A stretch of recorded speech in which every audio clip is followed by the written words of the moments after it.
दोस्तों कई बार आपने ऐसा देखा होगा कि बच्चों के जब दांत निकल रहे होते हैं, यानी कि टीथिंग टाइम जब उनका होता है, बच्चों के दांत निकलने का जो समय होता है, उस समय बच्चों के शरीर में कई बार स्पाज्म आते हैं। स्पाज्म यानी ऐंठन आती है। ऐंठन कैसी आती है कि उनके हाथ अकड़ने लगते हैं, वो बच्चा रोते रोते अपने पैरों को मोड़ने लगता है, पेट को फुला लेता है, चेहरे पे मसल्स ऐसे लगते हैं जैसे ऐंठ गए हों, स्पाज्म आ गया हो। इस तरह के सिम्टम देखने को मिलते हैं।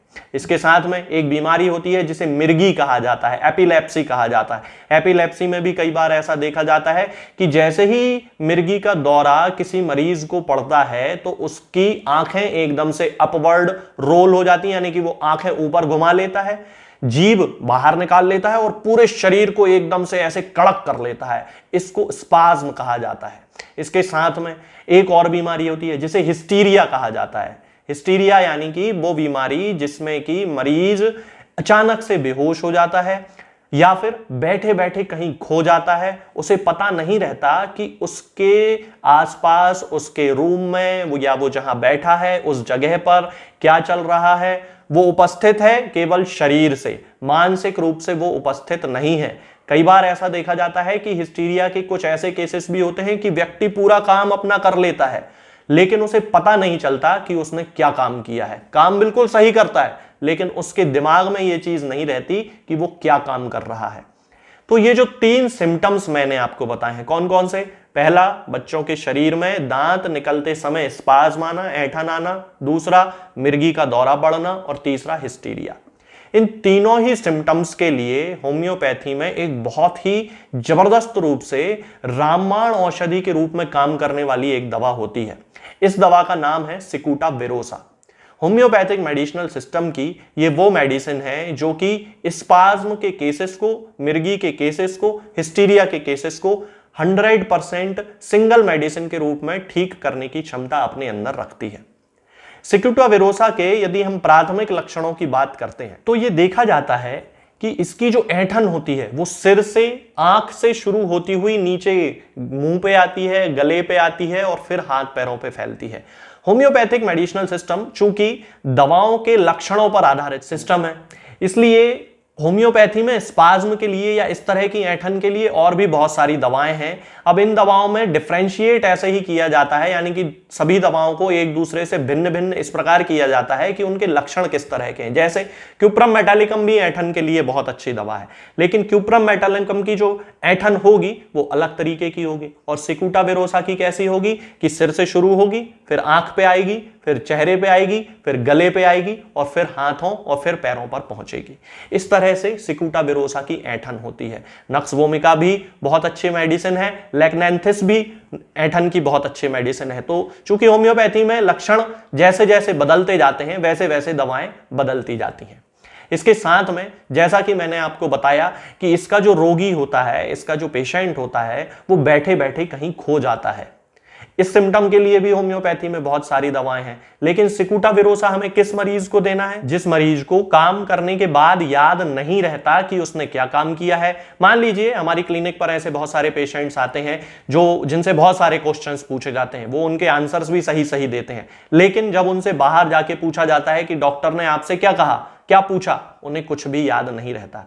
इस तरह से दिमाग में एकदम शून्य चेतना जैसी स्थिति होती है कि व्यक्ति को कुछ याद ही नहीं है कि आखिर उसने क्या कहा है, उसने क्या बात की है, उसने क्या काम किया है। इसी तरह का लक्षण नेट्रम म्यूरिएटिकम में भी देखने को मिलता है। तो मैं हमेशा आपको अपने हर वीडियो में लक्षणों की भिन्नता के आधार पर दवाएं बताता हूं कि किस लक्षण में किस दवा का उपयोग करना चाहिए। इसके अलावा जिन लोगों को सीबोरिक डर्मेटाइटिस की शिकायत होती है, और किस तरह का सीबोरिक डर्मेटाइटिस, बहुत ही ज्यादा इंटेंसिटी, बहुत ही ज्यादा खतरनाक रूप वाला, जिसमें कि मरीजों के सिर पे यानी कि स्काल्प पे, उनकी खोपड़ी पे छोटी छोटी फुंसियां पड़ने लगती हैं, उन फुंसियों में पस पड़ने लगती है और वो फुंसियां इतनी ज्यादा हो जाती हैं कि पूरे शरीर पर पस की एक पपड़ी जैसी, एक लेयर जैसी बन जाती है। तो ये जो सीबोरिक डर्मेटाइटिस होता है, ये एक सबसे ज्यादा इंटेंसिटी वाला, सबसे ज्यादा सिवियर फॉर्म है सीबोरिक डर्मेटाइटिस का। तो यदि आपके घर में, कई बार ऐसा होता है कि कई सारे ऐसे पेशेंट होते हैं जिनके सिर में छोटी छोटी फुंसियां निकलती हैं।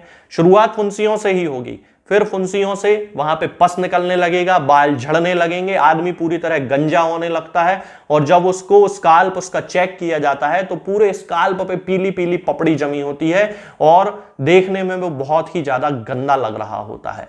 तो इस सिम्टम के लिए सिकुटा वेरोसा एक कैरेक्टरिस्टिक मेडिसिन है और सबसे अच्छी, सबसे ज्यादा इफेक्टिव मेडिसिन होती है अगर किसी को इस तरह का सीबोरिक डर्मेटाइटिस है जो कि फुंसियों के साथ होता है। यानी कि पहले शरीर में फुंसियां पड़ेंगी, स्काल्प पे, खोपड़ी पे फुंसियां पड़ना शुरू हो जाएंगी, उन फुंसियों से पस निकलने लगेगा, पस निकलते निकलते इतनी ज्यादा फुंसियां हो जाएंगी कि वहां पर पूरे स्काल्प पे, पूरी खोपड़ी पे फुंसियां हो जाएंगी और पूरी एक लेयर का फॉर्मेशन हो जाएगा, एक पूरी पपड़ी बन जाएगी पूरे स्काल्प पे, बाल पूरे झड़ने लगेंगे, सिर में बहुत ज्यादा खुजली चलने लगेगी। तो आप समझ जाइए कि इस पेशेंट को सिकुटा वेरोसा नाम की जो होम्योपैथिक दवा है वो देने की जरूरत है। अब यदि हम इस रोगी की त्वचा की बात करते हैं तो हम ये देखते हैं कि उसकी त्वचा में मटर के दाने के आकार के हल्के हरे पीले, यानी कि नींबू जिस कलर का होता है ना, नींबू के कलर के रैशेस पड़ने लगते हैं। और ये जो रैशेस होते हैं इनमें वही सिम्टम होता है कि बहुत ज्यादा खुजली चलती है और इनमें से भी पस निकलती है। तो ये भी सिकुटा वेरोसा का एक कैरेक्टरिस्टिक सिम्टम है। तो हम देखते हैं कि सिकुटा वेरोसा हमारे मसल्स पे काम करती है, यानी हमारी मांसपेशियों की ऐंठन पे काम करती है, हमारे दिमाग पे काम करती है और हमारी त्वचा पर भी बहुत ही ज्यादा अच्छे तरीके से ये दवा काम करती है। यदि हम इस दवा की पोटेंसी की बात करते हैं तो सामान्यतः सिकुटा वेरोसा को 30 पोटेंसी से शुरू किया जाता है। रोग की प्राथमिक अवस्था में सिकुटा वेरोसा की 30 पोटेंसी की, यानी कि 30 पावर की 4-4 बूंद सुबह शाम या फिर 2-2 बूंद दिन में 4 बार, इस तरह से टोटल हमें 8 बूंद का एक कोर्स बनाना है, एक डोज बनाना है। तो 2-2 बूंद दिन में 4 बार या 4-4 बूंद सुबह शाम, इस तरह से हम पेशेंट को दे सकते हैं। यदि बहुत ज्यादा क्रॉनिक कंडीशन है, यानी कि किसी भी मरीज की बीमारी को, बीमारी कोई सी भी हो, यदि उसके शरीर में ऐंठन हो रही है, यानी कि पैरालिसिस भी हो सकता है, मिर्गी भी हो सकती है, बच्चों के दांत निकलते समय की उसकी ऐंठन हो सकती है, हिस्टीरिया हो सकता है, बीमारी कोई भी हो, उस बीमारी में जो सिम्टम्स मैंने आपको बताए हैं यदि वो देखने को मिल रहे हैं और वो जो सिम्टम्स हैं वो क्रॉनिक हैं, क्रॉनिक यानी कि वे सिम्टम्स जो कि लंबे समय से किसी मरीज के शरीर में हैं, 1 महीना होते ही कोई भी बीमारी क्रॉनिक हो जाती है, तो 1 महीने से पुरानी कोई भी बीमारी हो, उस कंडीशन में हमें 200 पोटेंसी में सिकुटा वेरोसा का उपयोग करना है। और कैसे करना है कि 4 बूंद सीधे मरीज की जीभ पे रख देना है और ऐसा हमें हफ्ते में केवल 1 बार करना है, यानी कि हर हफ्ते हमें मरीज को 4 बूंद इस दवा की देना है। धीरे धीरे क्रॉनिक केसेस में धीरे धीरे इसके जो इफेक्ट्स हैं वो शरीर में आएंगे। 2 से 3 महीने में ही आपका जो सीबोरिक डर्मेटाइटिस है, मिर्गी की समस्या है, हिस्टीरिया की समस्या है, फुंसियों की समस्या है, त्वचा की कोई बीमारी है, तो ये सारी जो समस्याएं हैं 2 से 3 महीने में ये पूरी तरह खत्म हो जाएंगी। अगर ज्यादा पुरानी समस्या है तो थोड़ा ज्यादा समय लग सकता है। ये मरीज के लक्षणों की तीव्रता और उसकी क्रॉनिसिटी, यानी कि लक्षण कितने पुराने हैं, इस पर निर्भर करता है कि कोई बीमारी कितना लंबा समय लेने वाली है ठीक होने में। हम लोग बहुत सारे ऐसे पेशेंट देखते हैं जो कई साल पुरानी बीमारी में भी 2-3 महीने में ठीक हो जाते हैं और कई बार ऐसा भी होता है कि 2-3 महीने पुरानी बीमारी भी बहुत ज्यादा लंबा समय ले लेती है। तो ये वाइटलिटी पे भी निर्भर है, मरीज के शरीर पे निर्भर करता है, शरीर अंदर से कैसा है और लक्षण कितने पुराने हैं ये भी निर्भर करता है। तो ये जो दवा है आपको सिकुटा वेरोसा, ये आपको किसी भी होम्योपैथिक मेडिकल स्टोर पे बड़ी आसानी से मिल जाएगी। ऑनलाइन भी आजकल होता है ये सब दवाओं का काम, तो आप ऑनलाइन भी मंगा सकते हैं। मैं किसी भी मरीज को ना कोई दवा बेचता हूं और ना ही भेजता हूं, क्योंकि मेरा केवल कंसल्टेशन का काम है। और अब ये बात मैं अपने हर वीडियो में आप लोगों को बताने लगा हूं क्योंकि जरूरी हो गया है। बहुत सारे लोग दवाइयों के लिए मैसेज करते हैं, अननेसेसरी परेशान होते हैं, इसलिए आप फार्मेसी जहां आपके घर के आसपास हो वहां से ले लीजिए या फिर ऑनलाइन मंगा लीजिए। आज के इस वीडियो में फिलहाल इतना ही। आगे के वीडियोस में मैं आपसे बात करूंगा कुछ नई बीमारियों के बारे में और उनकी होम्योपैथिक दवाओं के बारे में। तब तक के लिए जय हिंद, जय भारत।